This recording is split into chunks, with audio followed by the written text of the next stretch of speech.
Channel monetize করতে চান এক্ষুনি? ওয়েট, তার জন্য এই ভিডিওটা নিয়ে চলে এসেছি। কিছু টুলস দিয়ে চ্যানেল খুব সহজেই মনিটাইজ করা যায়, যেটা ইউজ করে আমি আমার চ্যানেল তো মনিটাইজ করছি, এবং তার সাথে সাথে আপনারাও যাতে আপনাদের চ্যানেল মনিটাইজ করতে পারেন সেই জন্য নিয়ে চলে এসেছি সেই টুলসগুলো। সো যাওয়া যাক। First one, quality. প্রত্যেকটা জিনিসের কোয়ালিটি ম্যাটার করে, সেই জিনিসটা কত তাড়াতাড়ি পপুলারিটি পাবে। ইউটিউবের ক্ষেত্রেও তাই। ইউটিউব ভিডিওর কোয়ালিটি যত ভালো হবে তত কিন্তু তাড়াতাড়ি ইউটিউব ভিডিও মনিটাইজ হতে পারে, আপনার চ্যানেল মনিটাইজ হতে পারে। 2 নাম্বার, ডোন্ট রাশ ডিরেক্টলি।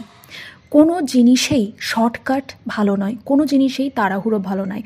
তাই মনিটাইজ করার জন্য আমাদেরকে লেগে থাকতে হবে, তাড়াহুড়ো করে কিন্তু কোনো কিছু হবে না। 3 নাম্বার হচ্ছে 30 ডেজ ভিডিও প্ল্যান।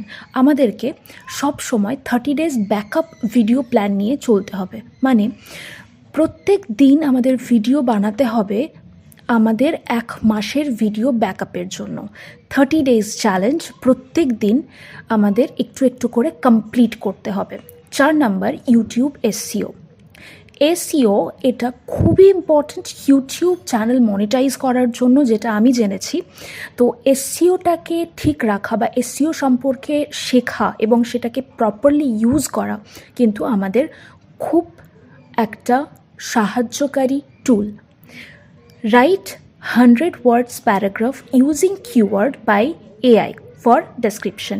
ভিডিও ডেসক্রিপশনের জন্য আমরা এআইকে ইউজ করে, চ্যাট জিপিটিকে ইউজ করে 100 words প্যারাগ্রাফ লিখিয়ে নিতে পারি এবং সেটা ডেসক্রিপশনে কিন্তু পেস্ট করে দিতে পারি, যেটা আমাদের রিচ বাড়াতে অনেকটা কাজে লাগবে। এবং লাস্ট পয়েন্ট নাম্বার 6 হচ্ছে কনসিস্টেন্সি। এটার থেকে বড় কিছু হয় না সমস্ত কেরিয়ারের ক্ষেত্রে, সমস্ত কাজের ক্ষেত্রে। কনসিস্টেন্সি ইজ দ্য বেস্ট কি।